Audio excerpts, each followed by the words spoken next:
In the quiet village of Narenwood, nestled between whispering woods and rolling hills, the sky was the truest wonder. Each night, the stars painted the heavens in silver, and the villagers would lift their eyes and whisper wishes they hoped the stars might hear. But only one person ever heard the stars whisper back.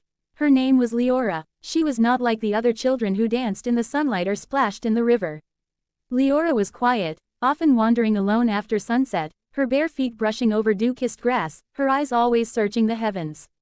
She had been born on the night of 10 comets, a rare event that hadn't happened for 1,000 years. Some said it was a blessing. Others, a mystery. But from the moment she could walk, Liora had spoken of things no one else could understand. "The stars are talking to me," she would say. "They're telling stories." Most thought she was dreaming.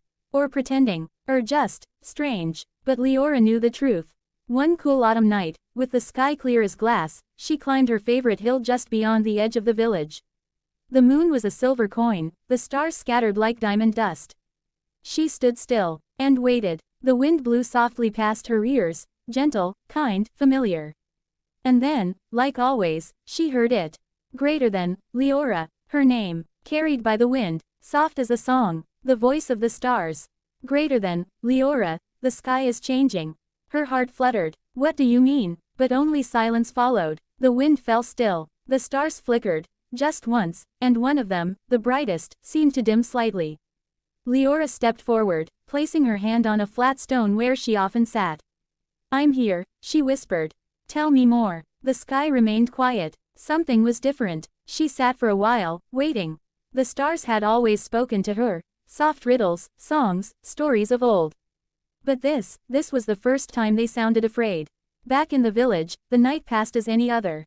But Liora could feel something stirring. A warning carried in the wind. And when she returned home, she opened her window and looked up once more. The stars sparkled gently, but the bright one from before, the one that had always followed her gaze, was gone. She gasped. Gone, as if swallowed by the sky. She pressed her hands to the window. "What's happening?" she whispered. But there was no answer. Not yet, only the hush of wind brushing through her hair like a lullaby, and a growing silence in the night. Liora barely slept. The missing star haunted her like an unanswered question. The stars had never gone quiet, not since she was a little girl listening to them hum lullabies in the sky. And now, silence. She needed answers. There was only one place to go. At the far end of Narenwood village stood an ancient, vine-covered cottage known as the Wanderer's House. It belonged to Malin, the village's oldest storyteller, a woman who rarely spoke, but always seemed to know things before anyone else. Some said Malin could see the future in tea leaves. Others claimed she had once ridden a comet. Most children stayed away, but Liora wasn't afraid. The creaky door was already open when she arrived, though she hadn't knocked. She stepped inside slowly. Books were stacked like towers. Crystals hung from the ceiling. Moonlight streamed through a cracked skylight, falling on a wide spiral staircase. "Come in, stairgirl," came a voice from above. "I've been expecting you." Liora climbed the stairs to the attic. It was filled with soft candlelight and the scent of old parchment. In the center of the room sat Malin, her long silver braid trailing down her back, her robe stitched with tiny constellations. Perched on her shoulder was a small silver owl with glowing eyes. I need help," Liora said softly. Malin nodded. "The stars are going quiet. You know." Liora blinked. "I listen, too, though not the same way you do," Malin replied. "Your gift is older, rarer. You were born speaking their language. But now, one of them is gone," Liora said. "The brightest one. It vanished." Malin rose and crossed the attic. She pulled a heavy box from beneath a dusty chair and opened it slowly. Inside was a scroll, wrapped in a ribbon made of starlight thread. "A sky map," Malin said. "Not just of where the stars are, but where they've been. And where they're meant to go." She spread it across the floor. The scroll lit up. Constellations swirled into glowing shapes: bears, birds, ships, dragons. Liora stared, entranced. "Each star has a name," Malin said. "Each one has a path. But look," she pointed. Where the brightest star once gleamed near the center, was a void. A swirling gray smudge. "That star was called Liora," Malin whispered. "The guiding flame. The first light ever born." Leora's heart pounded. Where did she go? "That, stairgirl, is the question only you can answer." "Me." Malin touched Leora's hand gently. "The stars once whispered freely. But now, something is silencing them. One by one. If the guiding flame is gone, the others may follow. Leora's voice trembled. What do I do? Malin turned to the owl. Meet Purin. He will guide you. The silver owl hooted softly, then flapped to Leora's shoulder. You must follow the sky trails, Malin said. There are 3. One through shadow, one through memory, one through song. At the end of them, you will find the missing star, or what stole her. Liora took a deep breath. She looked at the glowing sky map. It pulsed with ancient light. I'll do it, she said. I'll speak to the stars, and I'll bring Kalira home. Malin smiled. Then take this, she said, placing a small pendant in Leora's hand. It glowed faintly, a starstone shaped like a teardrop. It will light your path when your heart is brave. As Liora stepped out of the wanderer's house, the wind picked up. And just for a moment, she heard a voice in the breeze again. Greater than, find me, before the night forgets. She clutched the starstone tight. Her journey had begun. The first sky trail began at the edge of Narenwood, where the trees grew thick and old and the moonlight barely touched the ground. They called it the Evershade Wood, a forest known for strange winds and stranger whispers. Liora stood at its edge, the starstone pendant glowing faintly at her chest. Beside her, Purin the owl ruffled his silver feathers and hooted quietly, as if sensing what lay ahead. Through shadow, Malin had said. This was it. Liora stepped forward. The trees swallowed her whole. Inside the forest, everything was still. Too still. No birdsong, no rustle of leaves, only her own footsteps and the quiet flutter of Purin's wings. As they walked deeper, the shadows thickened. But it wasn't just the lack of light, it was the feeling of something watching. Waiting. Purin, she whispered, do you feel that? The owl gave a low hoot and flew up into the trees, circling above her. And then, she heard it. Greater than whoosh. A sudden gust of wind, cold and sharp, rushed past her. The trees groaned. The shadows moved. Then came a screech. She turned just in time to see a shape swoop past. Black as ink, wings like torn fabric, eyes glowing red. 1 became 2. 2 became 6. They circled above. Shadow birds. They weren't like real birds. They were made of smoke and cold and silence. Creatures born from fear, from forgotten things. They dove. Liora ran. Her starstone flickered wildly against her chest as she darted through the trees. Purin flew just ahead, his feathers shimmering like a small moon. She dodged branches, leapt over roots, her breath sharp in her throat. The shadow birds screamed behind her, claws swiping at the air. Greater than, she runs, they hissed in voices like broken wind chimes. But shadows never tire. One grazed her shoulder, her skin chilled instantly. She stumbled, fell, tumbled down a slope of moss and landed hard near a pool of water glowing faintly with starlight. The birds circled again. Liora gasped, heart racing. Then, she remembered Malin's words, it will light your path when your heart is brave. She gripped the starstone. She stood, and through trembling lips, she sang. Not a loud song, just a note, a single, clear sound that had lived inside her since the day she first heard the stars whisper. The air shimmered, the stardust around the pool lifted, tiny glowing specks like fireflies, and formed a circle around her. The shadow birds shrieked as the light touched them. Greater than, the voice.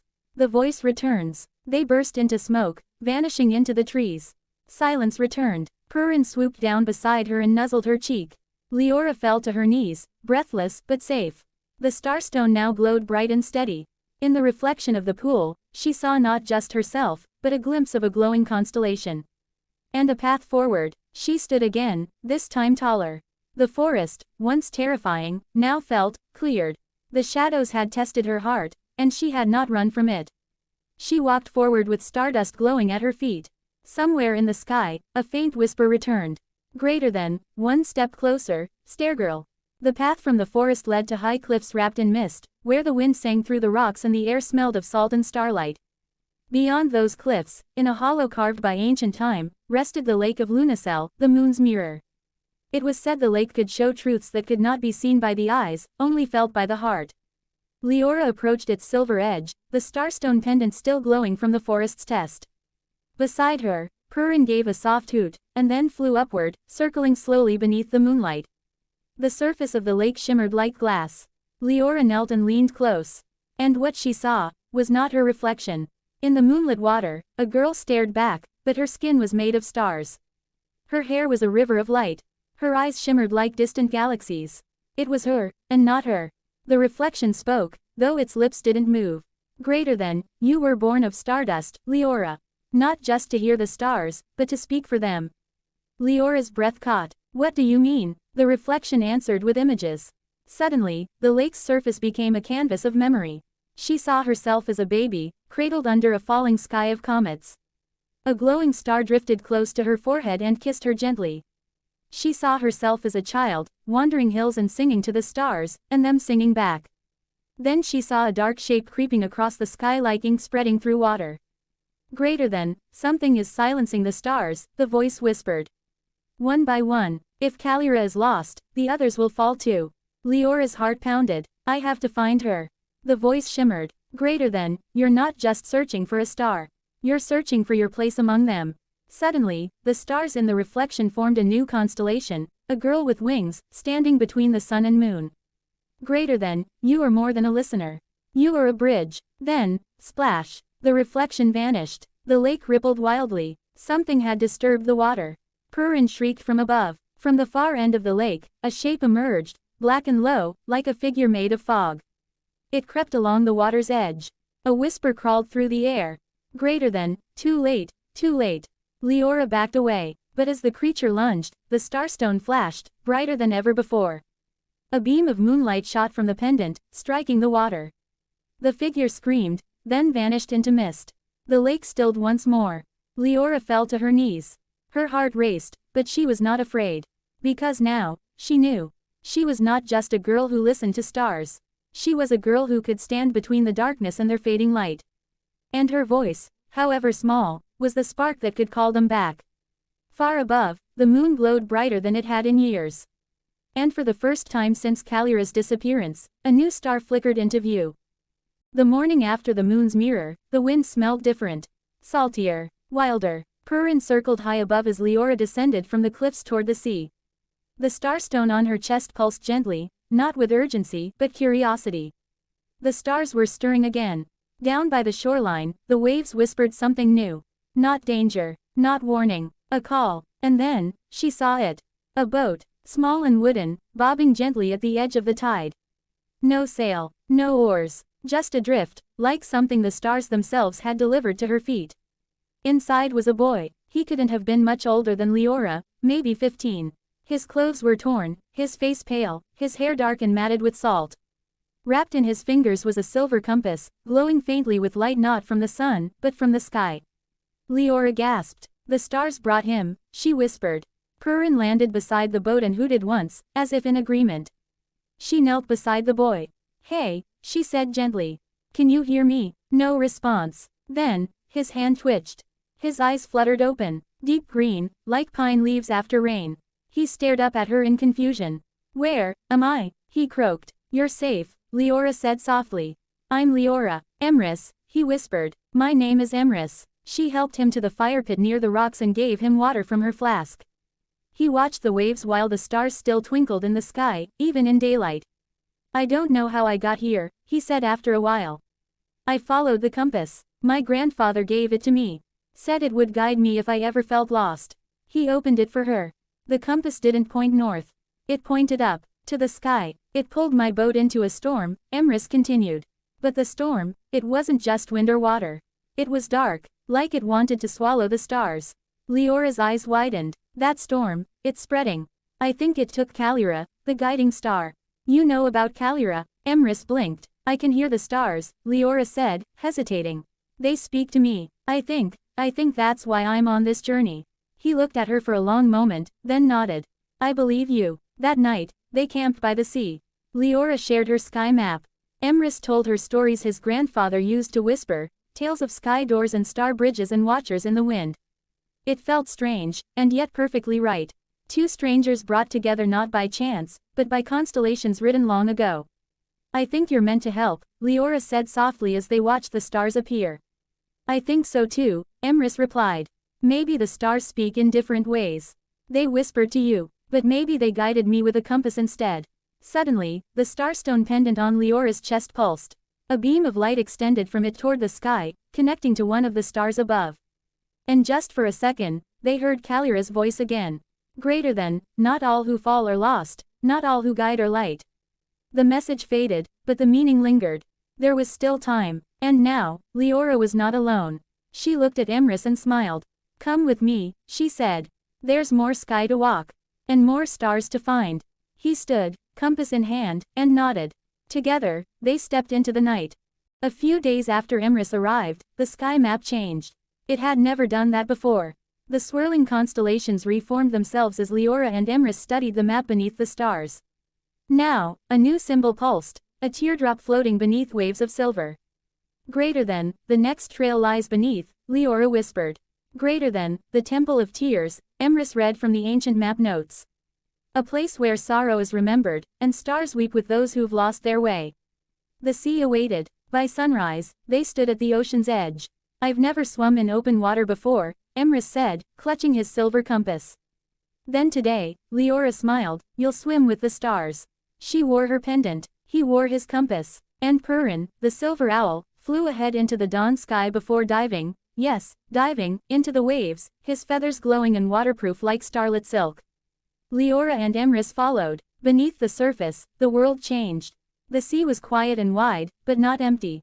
Coral towers swayed gently in the tide. Glowing jellyfish pulsed around them. Star-shaped fish darted past, leaving trails of golden light. The farther they swam, the more the world turned silver blue. And then, it appeared. The sunken Temple of Tears.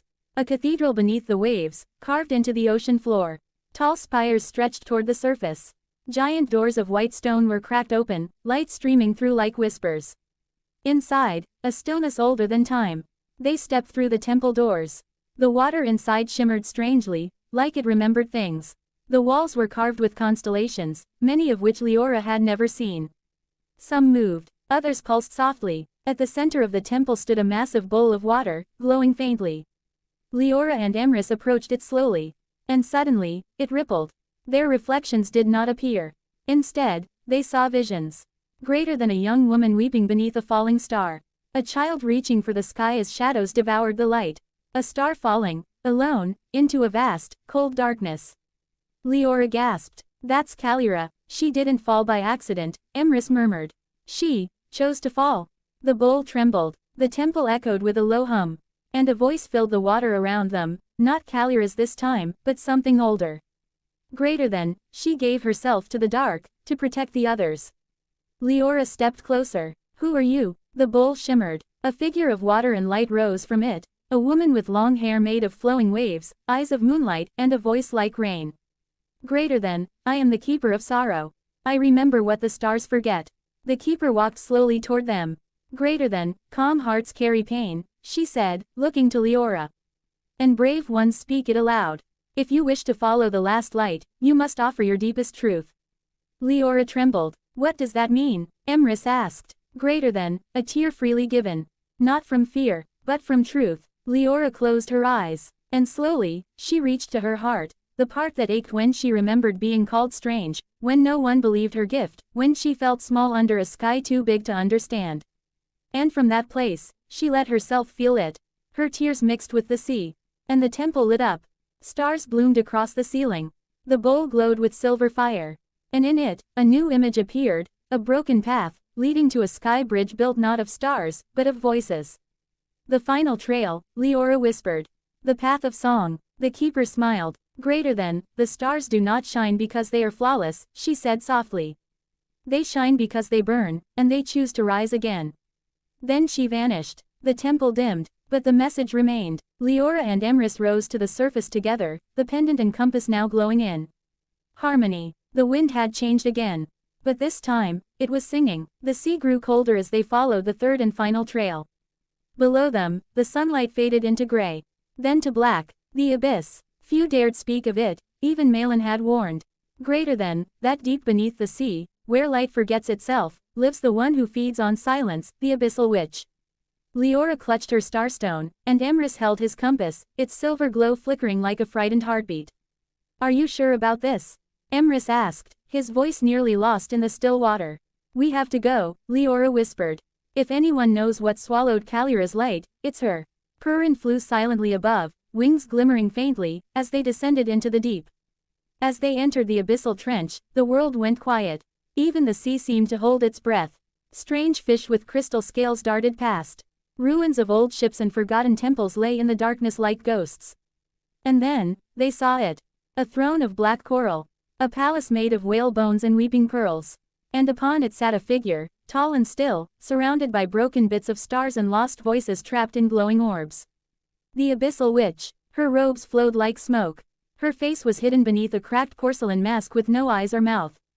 But she saw them, she felt them, and she spoke, without speaking. Greater than, another light come to fall. Liora stepped forward. I'm not here to fall. I'm here to find Liora. The stars are dying, you're helping that happen. Greater than, they grew too loud, the witch whispered inside their minds.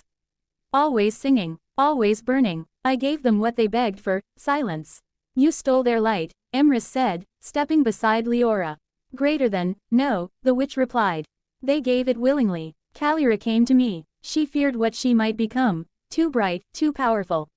She asked to vanish. Leora's heart ached. No, that's not the whole truth. Greater than, you cannot save what does not wish to be saved, the witch murmured. But maybe, Liora said quietly, she didn't need saving. Maybe she just needed someone to believe in her light again. The abyssal witch rose from her throne. Darkness rippled. The broken stars around her swirled like angry bees. Greater than, then prove it. Suddenly, the trench erupted into chaos. Dark shadows lunged. Ghostly hands reached from the walls. Liora was thrown back, the starstone flaring brightly. Emrys protected her with the compass, forming a barrier of light. Greater than, we have to sing, Liora realized. The path of song, this is it. She stood tall. She sang. Not loud, not grand, just a soft, brave melody from her heart. Greater than, when the light fades low, and shadows rise.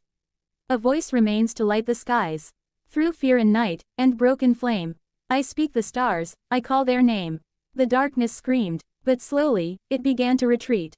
The witch paused. Her mask cracked. A single tear escaped the corner, liquid starlight. Greater than, I once had a name, she whispered. Before silence became my song. And then, she reached out and placed a small star fragment in Leora's hands. Greater than, take it to the sky. Let it burn again. The trench trembled, but the danger had passed. The abyssal witch sank back onto her throne, not defeated, but remembered. And in her silence, there was now peace. Liora and Emrys rose slowly from the deep, the star fragment glowing between them. The voice of Liora rang faintly in the stars. Greater than, you found my voice, now let me rise again. The sea was calmer now. Liora and Emrys stood once more on solid land, the glowing fragment of Liora pulsing between them like a tiny heartbeat of light. It was warm, and yet impossibly ancient, like a piece of the first fire that had ever touched the sky. She gave it to you, Emrys whispered. That means she's ready to return. Liora nodded slowly, her starstone glowing in rhythm with the fragment. But how? She asked. How do we send her home? Purin, ever silent, flew upward and circled a point in the sky, a cluster of stars that shimmered like a tear-shaped flame. That's where she belongs, Liora said. But we need a bridge between the sea and the sky. She turned toward the cliffs, where the land fell away into endless waves. And then, the stars answered. One by one, the constellations above them began to shift. The bear, the ship, the singing swan, all moved together, slowly weaving themselves into a new constellation, a spiral of ocean and wind. The air shimmered, the tide below surged, not violently, but with purpose. And from the depths, a giant wave of starlit water began to rise, not crashing, but climbing, like a living ribbon. It twisted into the sky, glowing with soft blues and silver light. A path, Emrys breathed. The ocean is making a bridge. Liora held the star fragment tightly. It's time. With a deep breath, she stepped forward. The wave path curved upward like a spiral staircase of water and light. Emrys followed closely, his compass glowing brighter with every step. Above them, the stars watched silently. Liora began to hum. Her song, gentle and pure, seemed to pull the bridge upward, guiding their steps. With each note, the star fragment grew warmer, pulsing like a heartbeat in time with the sky. And then, at the highest point of the wave, they stopped. They stood between ocean and sky, where no land had ever been. The stars formed a circle above them. And the guiding flame's place in the sky, Liora's place, glowed, waiting. Liora raised the fragment. Her voice, filled with love, courage, and every truth she had discovered, rose with the wind. Greater than, you were lost. But never forgotten. You were silent, but always shining. Come home. The wind caught her words and carried them upward. The fragment lifted from her hands and floated toward the stars. It spun once, twice. Then burst into a cascade of light, like fireworks made of pure hope. The stars cheered in silence. And Liora, the guiding flame, returned. She lit the sky with a brilliance that made the ocean sing. The bridge of water dissolved into silver mist. Liora and embarks drifted downward, gently, until they landed once more on the shore. Above them, the constellations realigned, brighter than ever. Purin landed beside them and gave a proud little hoot. The bond between ocean and sky had been restored. And at its heart, a girl who listened, a boy who believed, and a star that remembered. The world was not the same. Since Liora's return, the stars sang louder. The skies were brighter. Even the wind carried melodies once lost to silence. But something still stirred, deep and ancient, waiting to rise. And it began with a dream. Liora awoke on the hill near Narenwood, her starstone warm against her chest. Embarks slept beside the campfire, his compass humming softly. In her dream, she had seen a mountain, tall and hidden among the clouds, its peak crowned with fire. There, she had heard a single word. Greater than, awaken. Not a warning, not a whisper, a summon. By dawn, they were climbing the slopes of Mount Kalis, the tallest peak in the realm. Few dared venture near it. Legends spoke of dragons of stardust, guardians of the sky's deepest truths. Liora didn't know how she knew, but she felt it. Her journey wasn't just to restore a star. It was to discover who she was meant to become. The climb was steep, but the mountain welcomed them. The wind carried songs from constellations above. The clouds parted as if they recognized her. And at the summit, where the air shimmered with starlight and memory, she saw it. A dragon, but not just any dragon. It was made of stars. Its scales shimmered like galaxies. Its wings moved like wind and time. Its eyes were deep wells of memory and fire. It was both beautiful and terrifying. And it bowed to her. Greater than, you have returned, Princess of Flame, the dragon said, its voice like the sky breathing. Liora stepped forward, heart pounding. Princess. The dragon raised its head, revealing a crown of stardust forming in the air. Greater than, born of comet and silence. Raised among whispers. You are the last of the sky bonded, those chosen to speak for the stars, and led their rebirth. She trembled. But I'm just a girl. I never asked to be. Greater than, you never had to ask, the dragon replied. The stars chose you before you had a name. And now, with Liora restored, you must rise to protect the light. A beam of light shot down from the sky. It touched her starstone. The pendant burst into light, and reformed into armor made of stars, light as air, strong as truth. The crown descended upon her brow. Her voice, once small and uncertain, now rang clear across the clouds. Greater than, I am Liora, voice of the stars. Daughter of flame, guardian of the sky. The dragon roared in joy and curled around the summit. Embarks stood beside her, awe in his eyes. You were never just a girl, Liora, he said. You were becoming all along. Purin landed upon her shoulder, his feathers shimmering brighter than ever. Far above, Liora pulsed brightly, a heartbeat in the heavens. And then, from all over the world, people began to see her. Children looking up saw a girl riding a dragon of stars. Villagers heard the sky hum her name. Stars that had dimmed began to spark again. And a new constellation appeared in the sky. Greater than a girl standing atop a dragon, her hand outstretched, her crown blazing. The dragon princess had risen. Not to rule, but to remind the world of this truth. Greater than that even in darkness. Even when forgotten. Even when quiet. A single voice can reignite the stars. Shooting star, the end shooting star. Woman fairy moral lesson. You don't have to be loud to be powerful. You don't have to be known to be chosen. Even the quietest voice can carry the light that saves the world. For more motivation stories, please like and subscribe this channel. Thanks and God bless.